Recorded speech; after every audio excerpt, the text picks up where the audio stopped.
Bienvenue au festival d'improvisation de Paris, mais on ne va pas faire d'improvisation, on va faire du storytelling, c'est-à-dire qu'au lieu d'improviser des histoires qui n'existent pas, je vais vous raconter que des choses qui ont vraiment eu lieu dans ma vie. Et je vais vous raconter en réalité une journée de ma vie. C'était le 1er avril 2006. Et c'est aujourd'hui encore la journée la plus incroyable de ma vie. Bon, j'ai pas encore eu d'enfant, je me marie cet été, donc j'espère que j'aurai d'autres souvenirs. Merci.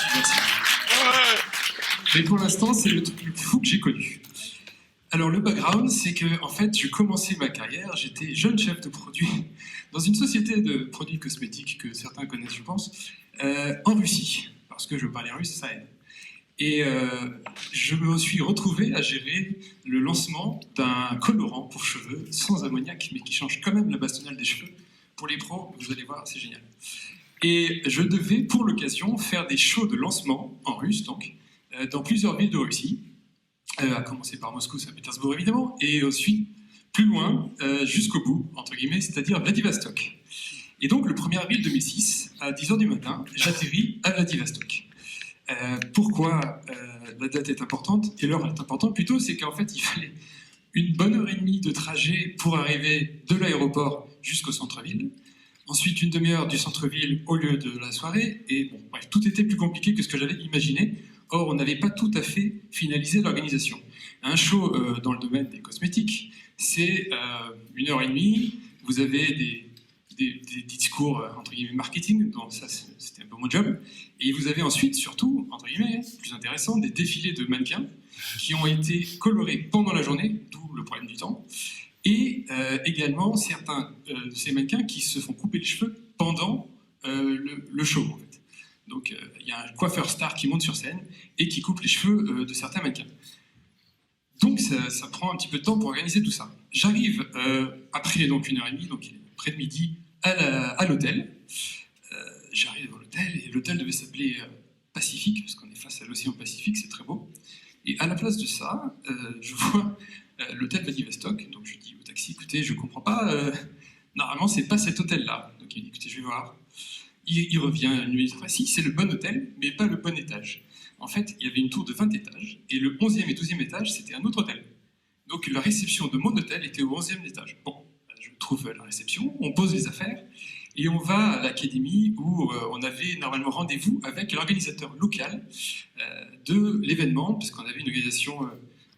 enfin, il y avait une compagnie d'événementiel qui nous était à organiser chacun des shows, parce qu'il y en avait plusieurs. Et ça devait être une femme qui s'appelait Nina. Et donc j'arrive à l'académie et je cherche Nina. Alors je vois bien une fille en fait qui tient main dans la main un garçon tremblant. Je me dis tiens c'est intéressant. Je suppose que Nina est accompagnée. En fait c'était pas Nina et en fait c'était Ivan. C'était lui en fait mon contact parce que il m'a avoué que Nina avait disparu. Donc 2 semaines plus tôt, elle avait cessé tout signe de vie. C'est-à-dire que tout ce qu'elle avait préparé avait disparu avec elle. Donc je lui dis, super, est-ce qu'on a un lieu? Il me dit, oui, pas celui qu'on avait prévu, mais c'est quand même pas mal. Je lui demande comment le lieu s'appelle. Il me répond, ça s'appelle le Scorpion. Je lui dis, d'accord. Donc on va vendre des produits cosmétiques dans un lieu qui s'appelle le Scorpion. Je sens bien le truc. Donc je lui dis, ok, on va faire la seule chose qui est facile à faire en Russie, à savoir le casting pour les mannequins. Ça c'est un truc génial. Vous êtes dans n'importe quelle ville de Russie, vous donnez 1 heure pour chercher des demoiselles mannequins, et vous avez des stars. Donc, on fait le casting en 5 minutes, on ne se bat même pas, il y a trop de choix. Et donc, du coup, on a nos mannequins pour le défilé, entre guillemets, et pour les coupes. Il y a même 2 qui ont réussi à accepter de se faire couper 30 cm de cheveux, ce qui est plus compliqué à avaler. Et ensuite, je lui dis, on va voir le Scorpion. Donc, on va voir le Scorpion, qui était incroyablement bien situé sur le flanc du Pacifique, avec une vue formidable. Enfin, c'est San Francisco version soviétique. Bon, c'est un peu différent. Et donc, on rentre dans le bâtiment, et c'est immense, et c'est un truc en U rectangulaire, si vous voyez à peu près la forme. Voilà. Et c'est une boîte de nuit, en fait. Premier problème, c'est-à-dire qu'il n'y a pas de lumière. Bon, pour un show avec des colorants pour cheveux qu'on veut mettre en avant, c'est un peu délicat. Et l'autre petit souci, c'est que, donc, comme son nom l'indique, il y a un scorpion qui décore le mur de 5 mètres de haut, qui est derrière le haut du U, là où il y a le DJ, qui est peint noir sur fond bordeaux. Ouais, super. Et Et il y a aussi 2-3 trucs fantasy sur tous les murs, avec des espèces de mecs bodybuildés qui tapent des dragons, enfin bon, c'est parfaitement dans le thème. Donc je lui dis, c'est super, alors les petits tableaux, on va pouvoir couvrir ça avec des affiches de la société, avec de la promotion pour nos superbes colorants, ça c'est pas trop difficile. Mais le scorpion de 5 mètres sur 5, c'est plus délicat. Puis donc il y avait le problème des lumières aussi. Il y avait un autre problème, c'est qu'en fait techniquement notre scène, c'était pas ça. C'était le dance floor du club, qui était sur 2 niveaux en plus. Donc en réalité, du haut, il n'y avait pas de lumière, il y avait un scorpion géant. On essayait d'imaginer comment courir. Et il y avait le dance floor. Donc pour voir, c'était un peu délicat. Je lui ai dit bon. Et puis il y a un dernier souci aussi, c'est que l'écran pour projeter la super présentation flash, parce que c'est en 2006, était tout en haut à droite dans un coin, pratiquement vide. C'était un plasma de taille moyenne. Donc pour 250 personnes, c'était délicat. Et donc, pour m'aider, j'avais un régisseur qui était venu avec moi de Moscou, qui travaillait pour l'organisation, l'agence événementielle, qui en fait n'était pas tout à fait professionnellement régisseur, en fait c'était un acteur plus ou moins raté, et très alcoolique, et donc qui avait trouvé ça, parce que c'était ça ou faire taxi, illégal, donc il avait préféré faire ça. Et donc le seul problème, c'est que quand on lui donnait le micro pour faire des tests, il passait 20 minutes à papoter, parce que c'était le truc qui l'amusait largement plus que de organiser en fait. Bon, donc je me suis dit, je vais lui donner le moins de tâches possible. Donc je prends les trucs les plus chiants à savoir, trouver des lumières. Donc je devais louer des lumières à Vladivostok. Bon, très bien, j'avais à peu près 4 ou 5 heures pour le faire. Trouver une estrade, donc littéralement surélever ma scène, c'était parfait. Et enfin, trouver un tissu noir de au moins 5 mètres sur 5 pour courir un scorpion géant. Voilà. Et je lui dis, toi je te donne une tâche, tu vas me trouver un écran suffisamment grand pour projeter sur 250 personnes. Je vous rappelle, la scène, elle est comme ça, enfin la salle, elle est comme ça, sur 2 niveaux. Je lui dis, on va prendre un écran, paf, comme ça, en plein milieu, et on va projeter comme ça, tout le monde pourra voir.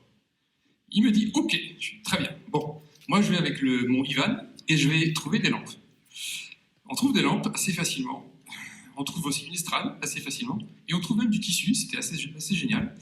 Je suis allé découper du tissu noir dans un magasin de textile de Vladivostok, 15h, le 1er avril 2006.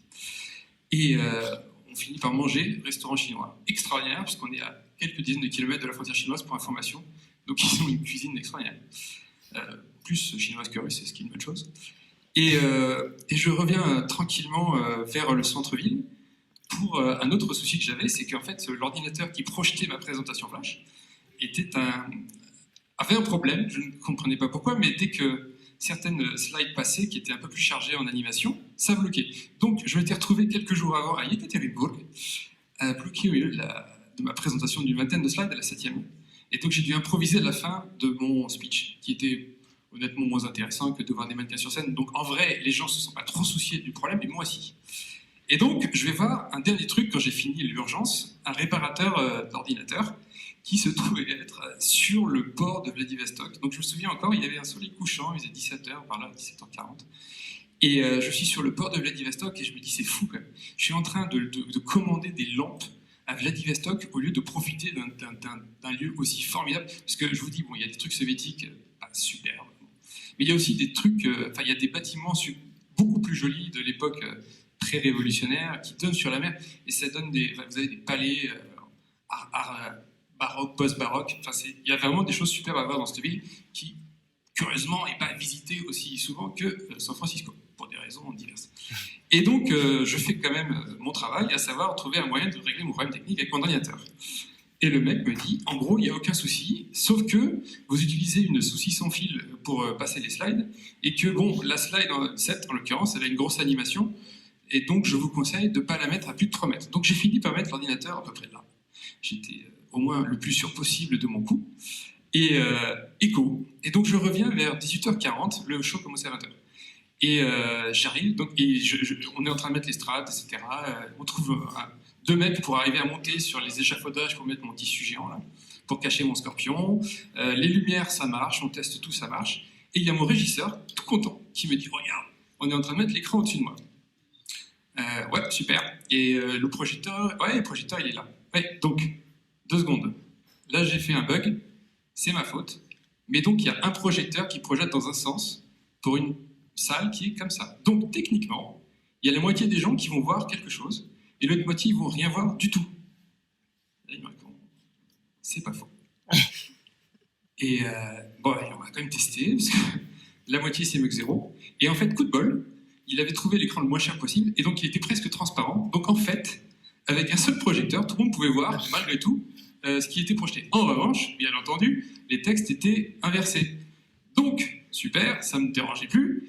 J'ai dû passer toute la présentation en fait, je ne mettais que les slides où il y avait des visuels de mannequins et aucun slide de texte. Bon, c'était le problème le plus mineur qu'on avait. De toute façon, on avait 45 minutes avant le début du show, on n'allait pas changer ce genre de problème. Et donc, on fait le show. Et le show se passe très bien, parce que bon, à ce stade, de toute façon, plus rien ne peut arriver. Et après ça, bon, je me souviens plus de tout, parce qu'on est allé voir sans avoir trop dîné, parce qu'on était quand même à Vladivostok, et qu'il fallait bien évacuer la tension. Et le lendemain matin, on devait prendre un avion, donc vraiment 24 heures, à peu près à la même heure, 9h et quelques de départ. Donc je savais maintenant qu'il fallait 1h30 pour y aller. Donc je me dis, bon, on va se lever vers 7h15. Bon, on s'était couché à 4h des boîtes et on avait à peu près une bouteille de vodka dans le sang chacun. Et donc je trouve mon régisseur, on était dans la même chambre. Il était affalé dans le coin de lui. Enfin, il avait réussi plus ou moins, il avait une chambre qui dépassait. Bon. Je le réveille, je lui dis, écoute, mets-toi dans la douche, on se retrouve dans 20 minutes à la réception. Du 11e étage, pas du premier, s'il te plaît. Et pendant ce temps-là, je vais chercher dans la pièce à côté mon coiffeur, qui était un peu la star du show, et avec son assistant. Je trouve l'assistant qui est défoncé, mais qui est debout, c'est bien.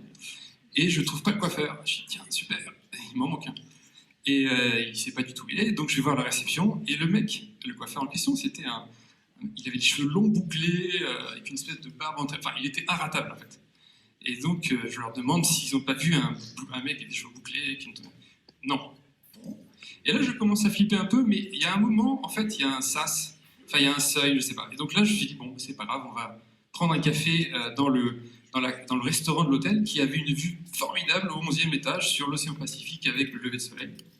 Et là, je vois mon coiffeur qui est dans le coin, la table la plus proche de la fenêtre, en train de boire une bière. Je me vois, tu te rends compte qu'on a dormi 3 heures, qu'on avait déjà pas mal picolé la veille, t'es vraiment certain que c'est la meilleure chose à faire, étant donné qu'on doit prendre un avion, on va être limite en retard. Il me dit, tu sais, c'est la meilleure chose à faire pour évacuer l'alcool, plus l'alcool. Voilà, mes 24 heures à Vladivostok, c'était il y a 14 ans, je m'en suis pas encore remis. Merci à vous.